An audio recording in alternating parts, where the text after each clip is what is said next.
In the wet June of 1983, Marion Teal, a 46-year-old widow in the bottomland along the Ohio River, took a flat, flood-ruined hay meadow that every man at the grain elevator had already written off as worthless ground, diked it into a shallow pond, and stocked it with tens of thousands of freshwater prawns she had bought as pale. Near invisible post-larvae from a university hatchery 2 states away. And by the time the men on the loading dock at the Belvin County elevator had finished their morning coffee, the county had a name for her.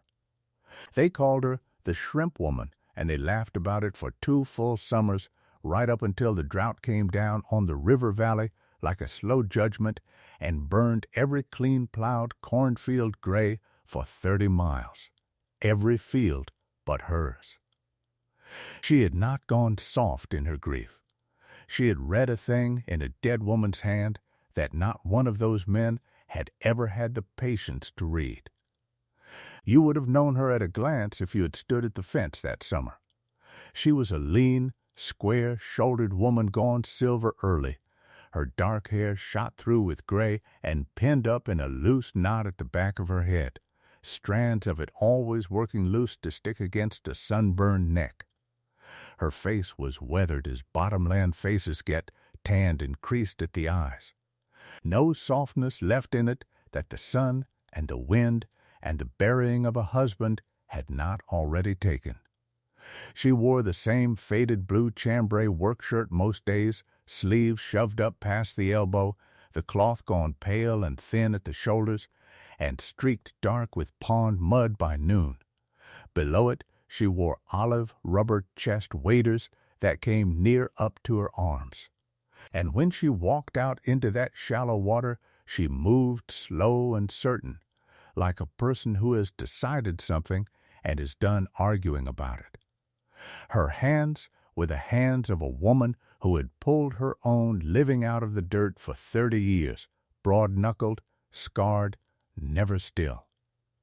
Everyone in Belvin County knew what that meadow was worth, which was to say, nothing. It lay in the lowest crook of the bottom, where the river backed up every 3rd or 4th spring and drowned whatever a person had been fool enough to plant there. The Teal place had 11 acres of it, good black river silt that would have grown corn like a jungle if it had ever once stayed dry through a season, and it never did. Marion's husband, Elwood, had fought that low ground for 20 years, had lost 3 corn crops and a stand of alfalfa to standing water, and had died of a bad heart in the spring of 1981, still calling it the 11 acres of nothing. The orthodoxy in that county was iron, and it was simple.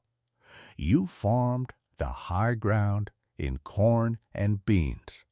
You drained the low ground if you could, and cursed it if you couldn't, and you certainly did not, under God's own sky, raise shrimp in Kentucky-side river bottom 1,000 miles from any ocean.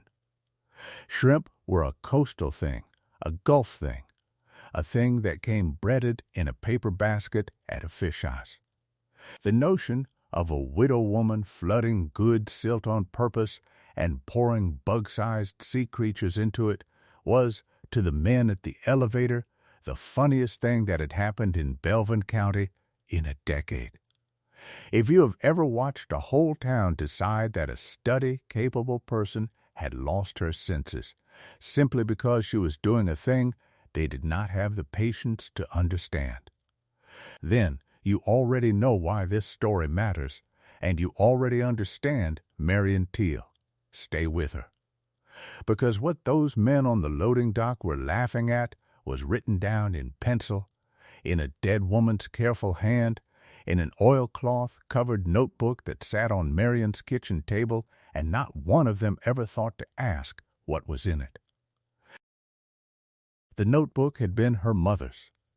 Ada Teal, Marion's mother-in-law, had come up out of the Tennessee River country as a girl and had farmed that same bottom for 40 years before Marion ever married into it, and Ada had kept a book.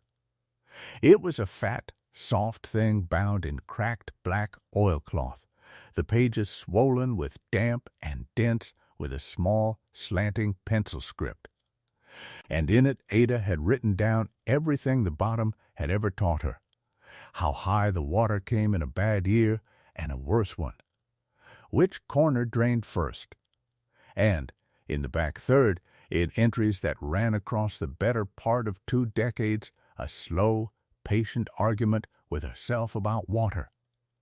Ada had understood a thing about that low ground that no man at the elevator ever had, which was that the trouble with the bottom was not the water itself, but the water's foulness, how standing flood water went thick and green and sour and starved of air until nothing decent would grow in what it touched. She had written, in one entry Marion had read 100 times, that the old people in Tennessee had kept fish and crawling things in their catch ponds not to eat, but to keep the water sweet, and that a pond with the right creatures working in it would give back water cleaner than it took in. And folded into the back of that notebook, kept flat between the last 2 pages, was a thin, gray pamphlet, a university extension circular that Marion had sent away for that first winter after Elwood died, when she was sitting alone in that house with 11 drowned acres and a mother-in-law's notebook and nothing left to lose. The circular was about a thing called freshwater prawn culture, about a long-armed river prawn that would live a whole summer in a shallow, warm pond that fed low.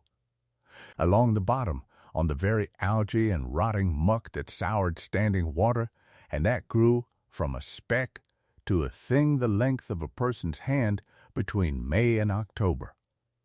Marion read that circular, and she read her mother-in-law's book, and somewhere in that long winter the 2 things came together in her mind into one plain idea that the whole county would find hilarious, and that would, in 3 years, be written up as a model.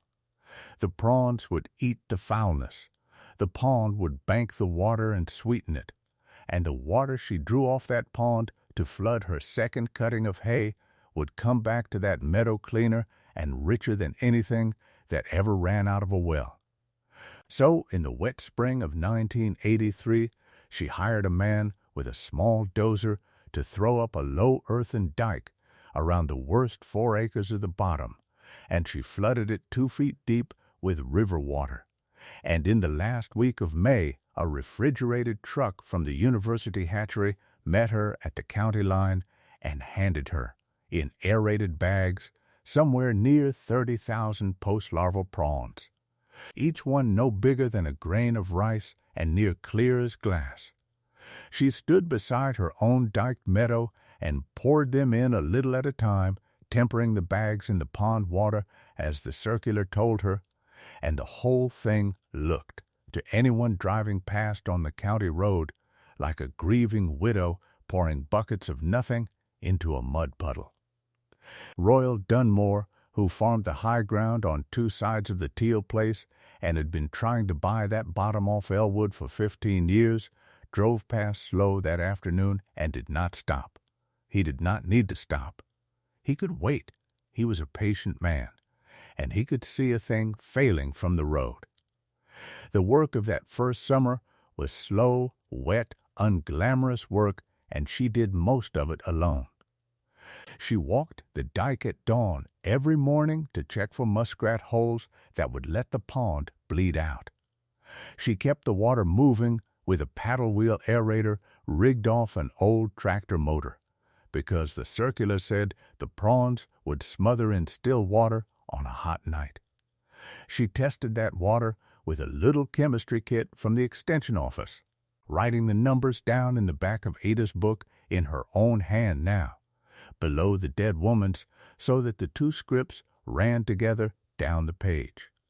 And every few weeks she waded out in those olive waders with a short seine and pulled a sample through the shallows to see how they were growing, lifting the dripping net up into the daylight to count the pale blue-gray bodies flipping in the mesh. And every time there were more of them, and they were bigger, and she would write that down too. The men made a chorus of it down at the Belvin County elevator and at the Dutch Kettle Cafe across the road where they took their coffee. There was a name for her by the end of June, and it stuck: the Shrimp Woman. Vernon Ackley, who had the big grain operation east of town and the loudest voice in the cafe, said it first and said it most, and the rest of them took it up. "She raising them shrimp yet, Royal?" Vernon would say. "She surely is," Royal Dunmore would answer, over the top of his coffee, and the whole counter would laugh.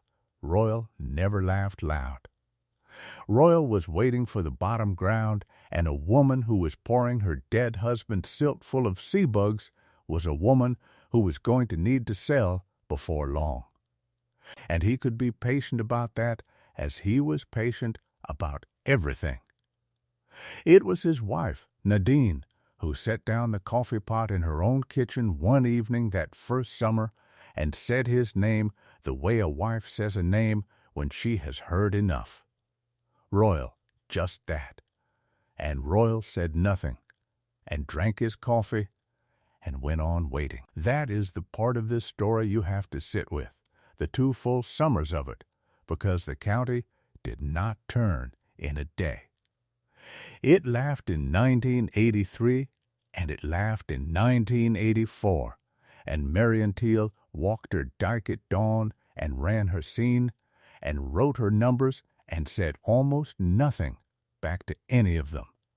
She sold nothing those 2 years.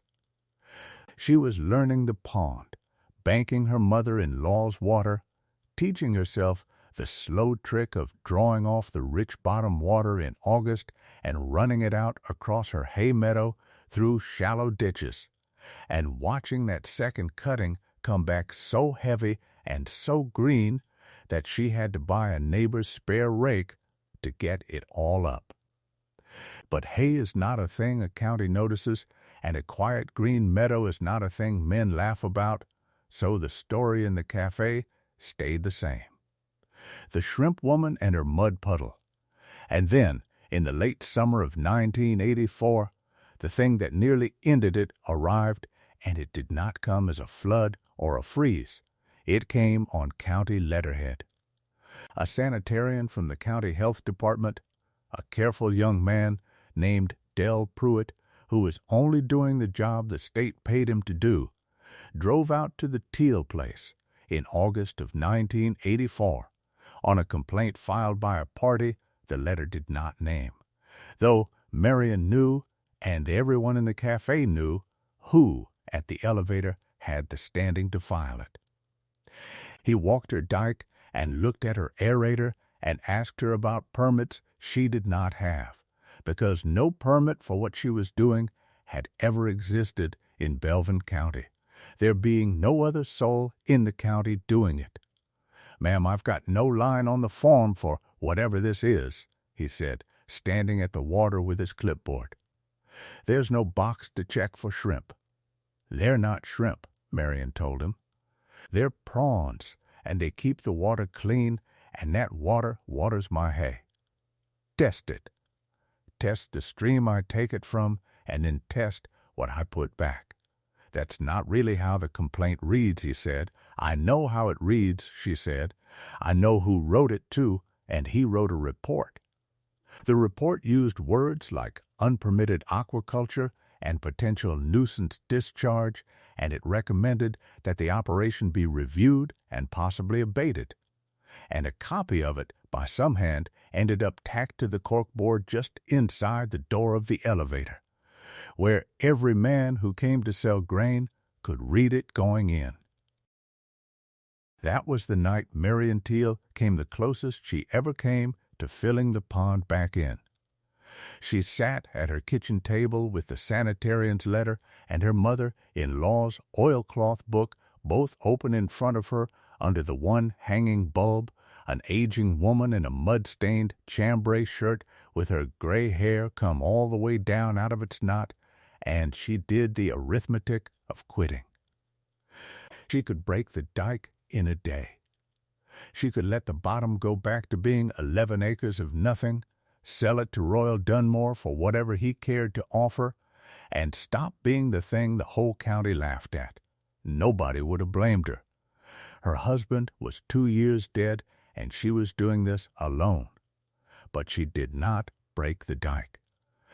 She turned instead to the back of Ada's book, to the last of the dead woman's own entries, the one where Ada had written that the bottom would beat you every year you tried to beat it, and would feed you every year you learned to work with what it wanted to be, and Marian picked up her pencil and wrote a line of her own underneath it. And in the morning she walked the dike at dawn like every other morning. She wrote to the university instead of to a lawyer. The extension aquaculture specialist wrote back that her discharge was cleaner than the stream she drew from, offered to come test it himself, and started, without quite meaning to, the paper trail that would make her Meadow famous. Because the third summer was the drought. It came dry in the spring of 1985, and it never broke. The river dropped through May and kept dropping. By July, the creeks that fed the bottom were strings of warm standing puddles, and the wells on the high ground were pulling sand, and the corn that Vernon Ackley and Royal Dunmore and every clean farming man for 30 miles had put in that black river silt came up and tasseled, and then, in the terrible rainless heat of August, began to burn. It burned as a whole valley of corn burns in a true drought, not all at once, but in a slow gray tide, the leaves rolling tight as cigars and going pale, and then the whole field turning the color of ash from the road. 30 miles of it up and down the Ohio bottom, field after clean plowed field cooked gray under a white sky. Men who had farmed that ground their whole lives stood beside it and could not look at it. There was no water. On the high ground and the low, the drained bottom and the tilled hill, there was simply no water left to give. Every field but hers. Because Marian Teal had 4 acres of banked water sitting in a diked pond, water that 3 seasons of prawns had kept sweet and rich. And all through that burning August, she drew it off low and ran it out across her hay meadow in the cool of the mornings, and her second cutting came in over that dying valley like a thing out of another country. It was the one green place for 30 miles. You could see it from the county road.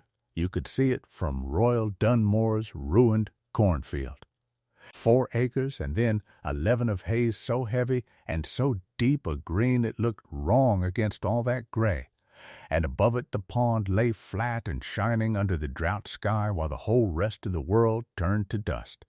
Royal Dunmore stood along the split rail fence bordering that meadow late in August in the gray, overcast light of a morning that would not rain. And he watched the shrimp woman wade out into her shallow pond in her olive waders and her faded blue shirt, gray hair pinned loose, and haul up a sea net so heavy with pale blue-gray prawns that the water sheeted off it in the daylight, and she had to set her whole weathered body against the weight of it. Vernon Ackley stood at the fence beside him in his seed cap, and neither man said a word, because there was nothing in the cafe's whole 2 years of jokes that had a place to stand in front of what they were looking at. She was not the picture of a woman being proven right. She never once looked over toward the fence. She lifted the net, and she counted, and she set the market-size prawns into the tank on the bank as she had every August, a woman doing her morning's work. And the water ran off the net and off her arms and back into the one green corner of a burned-up county. The numbers came in that fall, and the numbers were the vindication, because in this kind of story it is always the numbers. A seafood distributor drove up from the city that September and bought her market-sized prawns off the bank by the pound. A check written out to Marion Teal for river prawns raised in Belvin County, Kentucky, in a drought year. More cash money than that 4 acres of bottom had produced in the whole 20 years Elwood had fought it in corn. And the hay, the doubled and redoubled second, cutting off her flood-fed meadow, went out that winter one-loaded wagon at a time to every man in the valley whose own hay had burned in the field, sold at a fair price and not a penny over. And it was Teal hay that carried the cattle and the horses of Belvin County through the dry winter of 1985, when there was nothing else standing to feed them. The men who had named her the Shrimp Woman fed their stock all winter on the Shrimp Woman's hay. There is no scene in this story where Marion Teal walks into the Dutch Kettle Cafe and tells the men what they can do with their 2 summers of laughing. That scene does not happen, and it is important that it does not, because that is not who she was, and it is not what this was ever about. The reckoning came the same as it always comes in a county like that, one man at a time at the fence. It was Royal Dunmore's grandson who crossed first, a boy of maybe 17 who came up the Teal Lane on a Saturday morning that fall with his cap in his hands and stood beside the pond and said it plain. "My granddad doesn't know I'm here," the boy said. "He didn't send me. I just want to know how you did it. Everybody's corn burned, and yours didn't." "You sure you want your granddad's neighbors seeing you at the Shrimp Woman's fence?" Marion asked him. "I don't much care what they see," he said. "I care how the hay stayed green."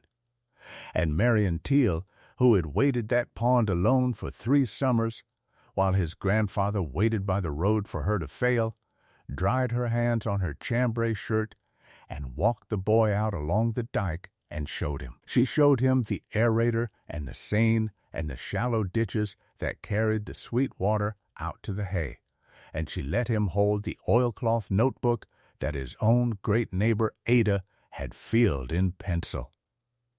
"The creatures keep the water clean," she told him, "and the clean water feeds the ground. Everybody wanted to drain this bottom dry. The trick was never to drain it. The trick was to hold the water and let something live in it that kept it sweet.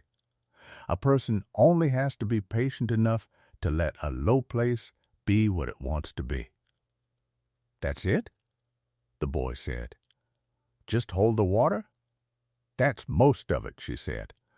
"The rest is showing up at the dike every morning for 3 years, while the whole county laughs. That part's harder than the shrimp.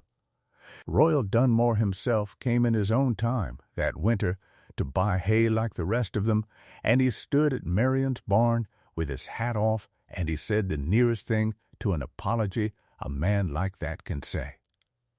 "I was wrong," he told her. "I was wrong for 2 years, and I was wrong about that bottom for 15. I kept telling Elwood that ground would never make him a dime." "It never made him one," Marion said. "It wasn't his fault. He fought the water. You have to feed it." "I filed nothing against you," Royal said. "You know that. But I let it go up on that board, and I said nothing, and that's the same as filing it." "I know," she said. "How many wagons do you need?" And she sold him his hay at the same fair price she sold everyone, and did not say one word more about the corkboard at the elevator. The university sent its aquaculture man out that next spring with a graduate student and a camera, and they measured her pond and her discharge and her hay yields, and they wrote her up, and when the circular came out 2 years later, there was a photograph of a diked bottomland meadow in Belvin County and a paragraph about an integrated pond and pasture method that banked water and fertility. Through a drought, and Marion Teal was named in it. "We'll want to credit you," the aquaculture man said, penciling in the caption. "Marion Teal, Belvin County. Cooperating producer. You'll put another name above mine," Marion said, and she set the oilcloth book down open on the tailgate. Ada Teal. She wrote it down first. I only did what she already knew. The graduate student looked at the swollen pencil pages and did not know what to do with that, but the man wrote it in. And so, at her insistence, in a line no circular had ever carried before, was Ada Teal, who had first written the thing down in pencil in an oilcloth book a generation before anyone thought to give it a name. The county held a field day at the Teal place the following summer, and the notice for it was tacked up on the corkboard just inside the door of the elevator, in the same spot where the sanitarian's report had hung, and men drove in from 4 counties to walk Marion Teal's dike and look at her pond and ask her how a person got started raising prawns in river bottom. Within a few years, there were 3 more ponds like it up and down the Ohio bottom on other people's worthless low ground, and the name Shrimp Woman had quietly stopped being a joke and become a thing a man said with respect. The same as you say the name of somebody who saw a thing coming that you did not. Marion Teal farmed that bottom for another 20 years. She kept the pond, and she kept the hay meadow, and she kept her mother-in-law's oilcloth book on the kitchen table, and she went on writing in it in her own hand below Ada's. The water numbers and the drought years and the prawn counts, the 2 scripts running together down the swollen pages, 1 dead woman's patience and 1 living woman's, so that whoever came to that bottom after them would be able to read the whole of it and know that the low ground was never worthless, that it had only ever been waiting for somebody with the patience to read what was already written down. There is a version of this story in nearly every county in America, a person everybody laughed at who was only ever a few dry years ahead of the rest. In Belvin County, Kentucky, she was a lean, gray-haired widow in a faded blue shirt and rubber waders, and the water she saved was not just her own.